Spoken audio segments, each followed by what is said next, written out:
Welcome to Jackson, George Foreman.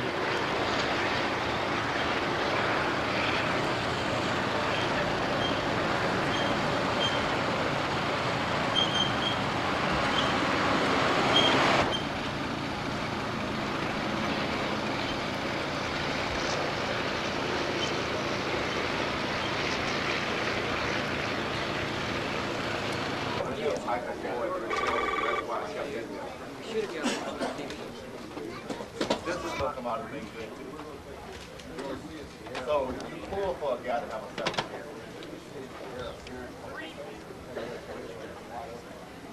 It's wide open right now, but it's gonna, for someone to really take hold of things, he's gonna have to be older. I won the title at 45. I'm 46 or 47 or something now. Right?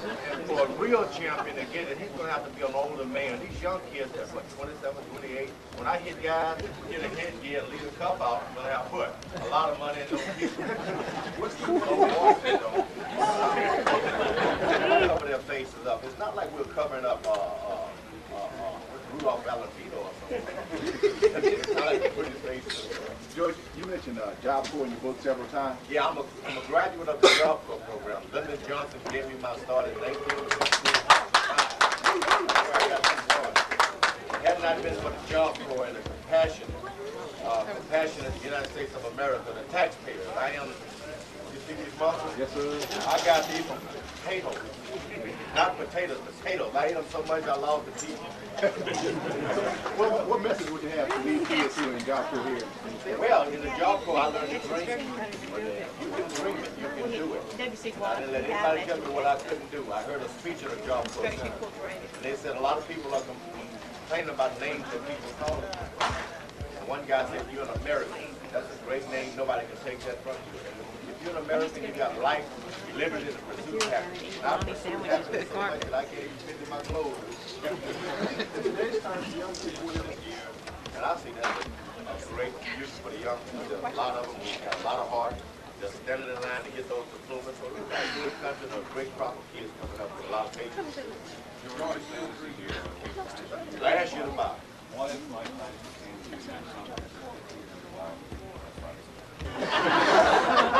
So I only did a fight. I lost a lot of weight and I did to go get my weight. Yeah, you know, I'm a preacher, and so that means a lot of fried chicken and turnip greens on Sunday. And if I travel again at all, it'll be a tap dance or a piano player. See, I've noticed some days I'd get up in the morning and these young guys, these foreign pilots, would whip me, boom. And some days they wouldn't. And I'm coming to find out why they doing this. It was the days I forgot to cut my gray hair. They jump on me, but when they looked and didn't see that gray hair, they was scared. Keep them in shape and they won't fall. Well, I don't know. Michael Moore gave me a chance, and I told him I would give him a chance if he gave me a chance. So he did go out to fight and win some boxing matches. So he's number one. Rudy Ford is number two in Evangel Holyfield. He's number three. Mike Tyson, if he steps in, he's number one. Sorry, what does Joan think about you putting out a book? Well, she told me to write the book. And she told me, I said, you know, I've been married 5 times. You want me to write about this? She said, certainly. I wrote about it. She tore my house down. I was swollen. Can I have a kid? She said, man, I'm not desperate. You want a kid? She said, leave box. Senior tour? Don't say it. Don't even mention the word singing.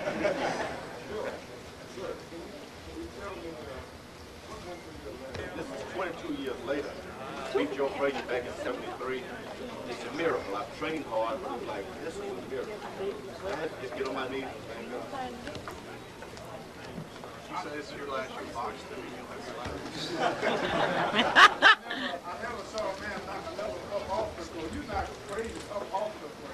Yeah, Joe Frazier was the only guy that I was scared of. He was so tough that if you hit him, he liked it. He started smiling. If you missed him, he got mad. So I figured if I hit Joe Frazier, I better get him good or he's going to get me. Second time around, I wanted to be champion of the world, but I said, hey, there'll never be a shot at me. I'm going out and pursue this as a sport, preacher. And I tell all young kids, you don't have to abandon your religion to be anything in life. As a matter of fact, there's more for the reason to hold on to religion. And so when I hit a guy now, I love you, brother. I love you, brother. Okay, y'all, I gotta go back to work and sign my books. Hey, all right, good luck, champ.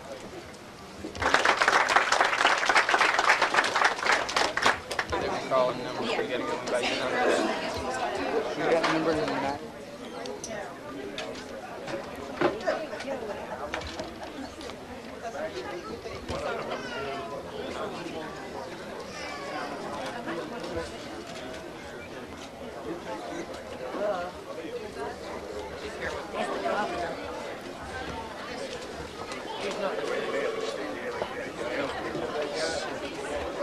See if I can get the goods. I'm not sure I'm ready to teach Mom. I'll just stand right there and find a job. No, I already did. I don't know how to find a job.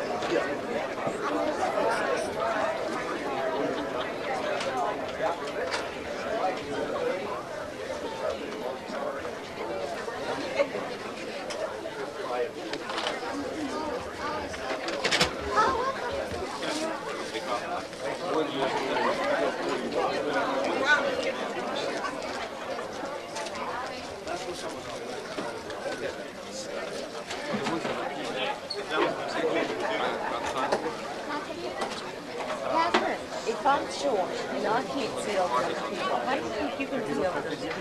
I see. No, I got the big zero. We have no monitor. We have just have to say stand by, go. Then out of sound by go, and I'll wrap up. Could you step up? Yeah. I'm talking to you. Okay? You got enough. Like a Let me get your book, okay? Yeah, the problem is I need some of the press out of the way.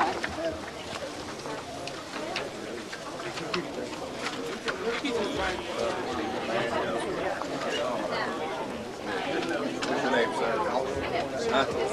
Stick your point up, please. Come on. 21 through 40 are now being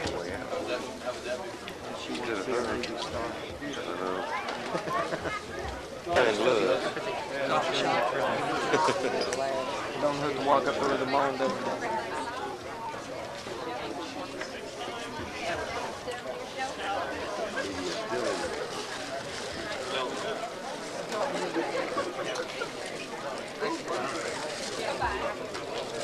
Bye, George.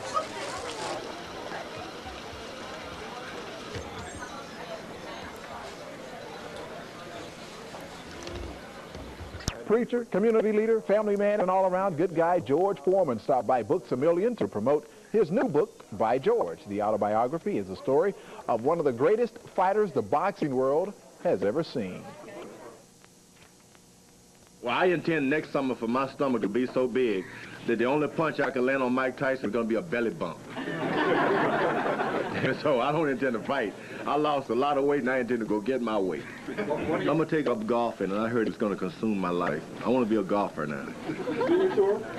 No senior. Don't even mention the word senior. George said he intends this year to be his last in the ring.